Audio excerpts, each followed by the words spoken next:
you because you've become quite, I say, notorious in the world of financial commentary. So what was it that took you from simple, plain old stockbroking to the fund manager that you are now?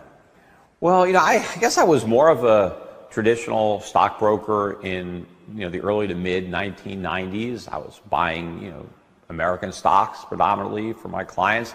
Sure, philosophically, politically, I was still libertarian, but I was, recommending U.S. stocks, and it really wasn't until the latter 1990s during the tech bubble where I thought this is nuts. I couldn't believe the prices that people were paying, the pie in the sky valuations for companies that I knew would never survive. I mean, I knew these business models of these .coms, not only would they not justify the valuation, I didn't even think that they could survive. I thought they were going to go out of business. And so I initially was worried about what would happen to the U.S. economy when this tech bubble burst, because I saw a lot of resources going into tech, a lot of jobs, and a lot of malinvestments. And so not only was I worried about the excessive valuations, but I was worried about the economic implications for the economy when this tech bubble burst. But then what happened when the bubble burst in 2001, and then we had the September 11th terrorist attacks, I was very surprised at what Alan Greenspan did. He slashed interest rates down to 1%, and I thought that was a mistake.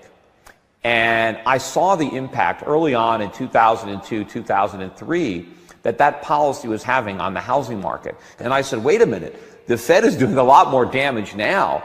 So now I ended up having to move even more money offshore because now I sensed an even bigger crisis. And I was no longer bearish on the U.S. stock market because I saw that the Fed was putting a floor beneath asset prices by printing money.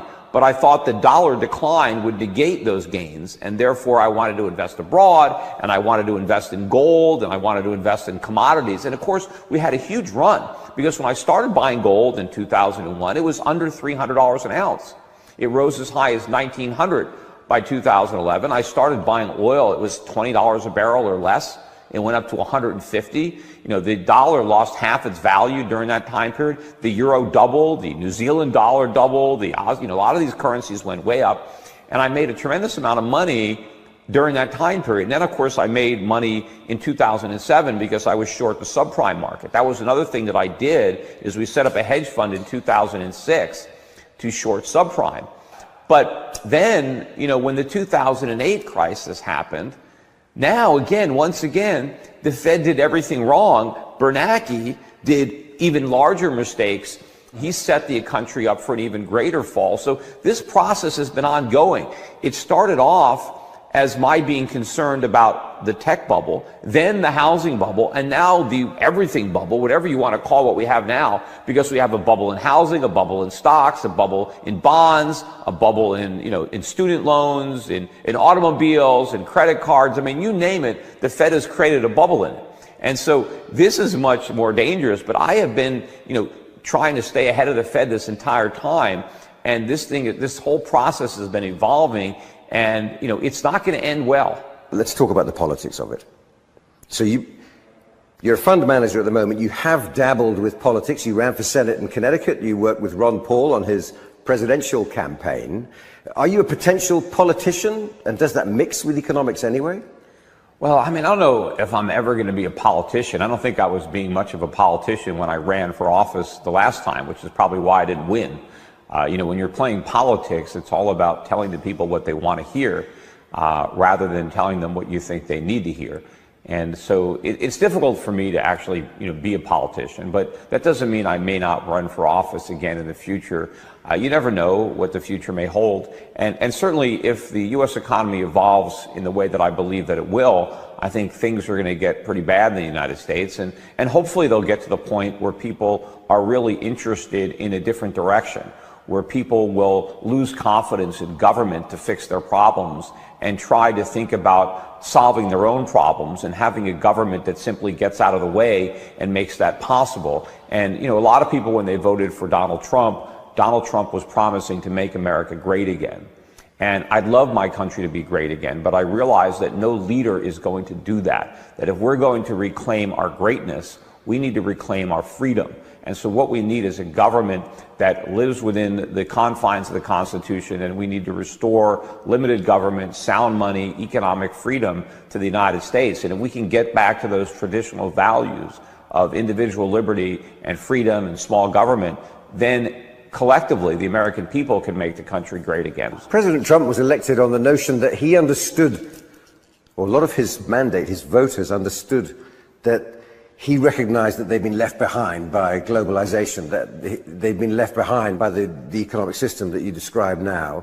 So do you recognize, in your view, a positive step that President Trump is a sign that those concerns are being taken on board now in the political body? Well, Trump tapped into the vein of discontent, and you know, he said a lot of things when he was running for office that are very similar to the things that I've been saying, as far as how bad the economy is and how the phony statistics kind of cover up what's really going on, and that got him a lot of votes. But what he didn't do, and maybe this is why he is president, is because he didn't actually level with the voters as to the difficult road ahead if we actually want to get back to genuine prosperity. Donald Trump made it sound as if all he needs to do is renegotiate some trade deals and cut taxes, and America is going to be great again. That it's simply a function of having the wrong leaders. That if we just had a smart businessman running this gigantic government, that everything would be better. And that's not the truth. We don't want to run a gigantic government. We want to dismantle a giant government. I mean, he's found a lot of people to run these government departments and agencies. I'd rather him find these people to shut down these government departments and agencies, because they're not going to run it any better than the bureaucrats who ran it before. And Donald Trump did not prepare anybody for any type of short-term sacrifice. He was just going to make everything better instantly. And I'm afraid that a lot of people are going to be disappointed when that does not happen. So you really would welcome the arrival of something cataclysmic that would change the entire political system? Well, I don't know about cataclysmic, but sometimes when you have a problem, let's say you have a drinking problem or a drug problem, usually you don't get around to doing anything about it until you hit rock bottom, right? Maybe a guy has lost his job and his wife has left him before he finally admits he has a problem and is willing to do something about it. So we have a serious problem in the United States, and I do believe that it's going to take a bigger crisis before we actually do anything about it. As long as the world is foolish enough to keep lending Americans money, Americans will keep spending it, right? As long as the government can keep going into debt, as long as the Federal Reserve can keep interest rates artificially low so that we can keep this house of cards economy from collapsing, that's what we're going to do. Much of Peter Schiff's economic philosophy is rooted in a deep mistrust of big government, in particular income tax. In a moment, we talk about his father, Irwin Schiff, an anti-tax campaigner who died in a federal prison.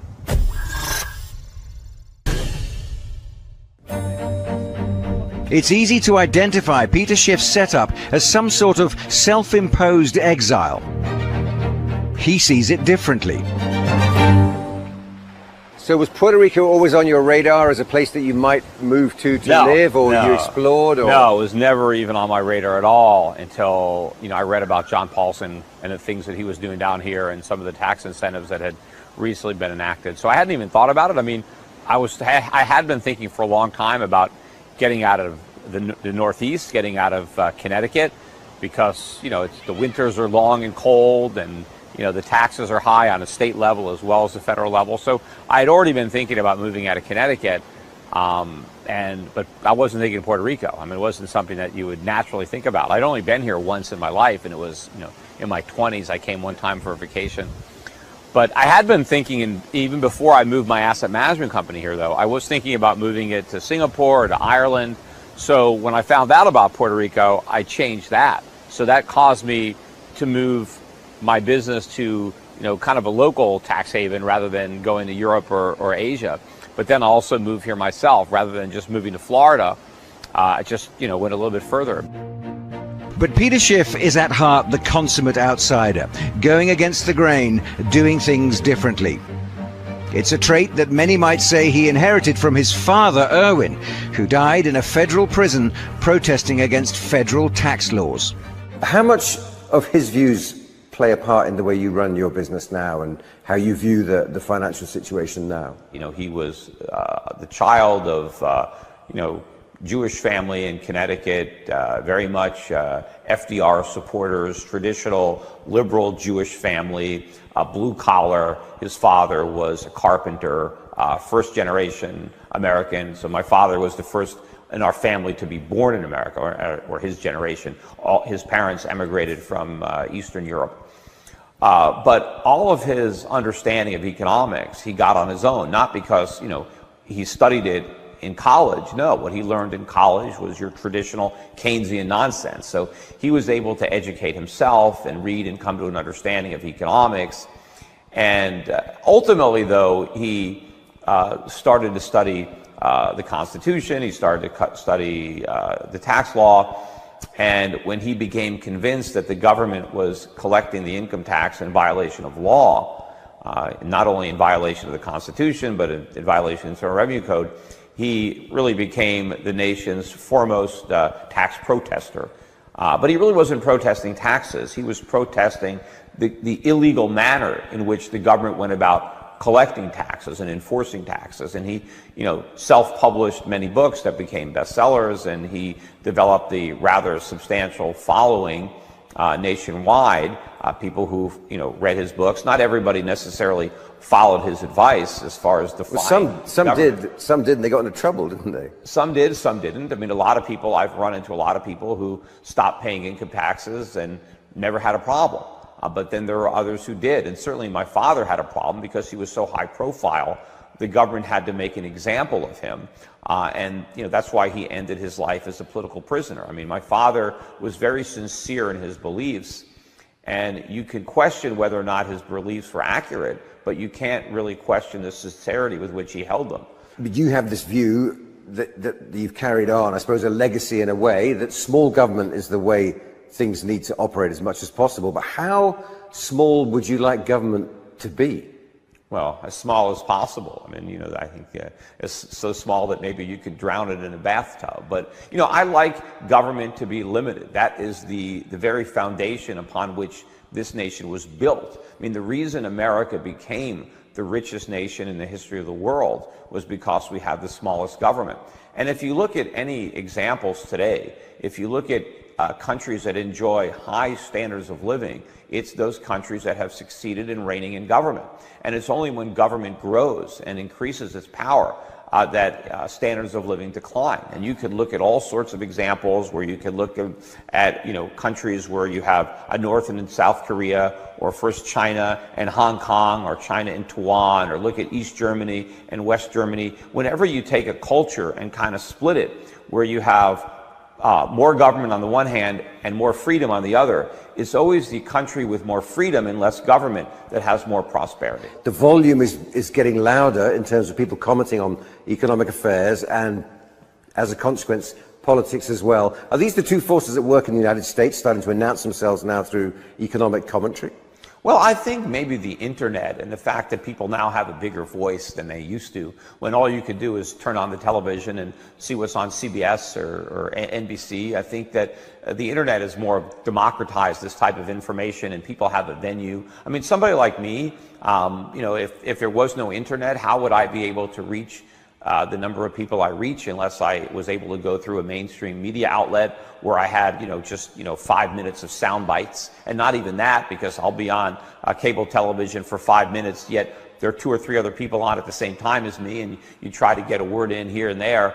But on the internet and with social media, I can get a lot of my opinions out there, and so can other people, and people can, comment on my YouTube channel, or they can engage one another on my Facebook page. So I think that's happening more now that people have the means with which to express themselves and to learn more, right? You have information that you can avail yourself of. It's so easy to get information now through the internet that more people are able to educate themselves and to understand the truth when it comes to economics and government. According to Peter Schiff, the collapse of the US economy is not only a certainty, it's also long overdue. In a moment, we'll be talking about where he says investors should take their money to weather the coming storm. Although the daily commute is a golf cart through lush gardens and manicured lawns, Peter Schiff admits it's a full-time job. And are you working all the time? I mean, are you the kind of person who doesn't take holidays? Well, it's hard to, because I have a cell phone, so people can always call me. He's not showing any sign of giving up soon. So do you anticipate working hard for the next 20 years? 20 years is a long time. Time enough to contemplate the possible impact of his predictions on ordinary Americans. What should they do, the man on the street, the ordinary guy? What should they do with their investments right now? They'll be fearful if they hear these kind of predictions. Well, the average man on the street doesn't even have any money to invest. That's the sad reality. I mean, most Americans are broke. So to the extent that the average American has any money left over whatsoever, I would, suggest they buy some gold or buy some silver. I mean, don't put your savings in a bank. I mean, you're going to get no interest on it. The government's going to keep printing money. Either the bank is going to fail and you're going to lose your savings, or they're not going to fail because they get bailed out by the Federal Reserve and your savings lose their value.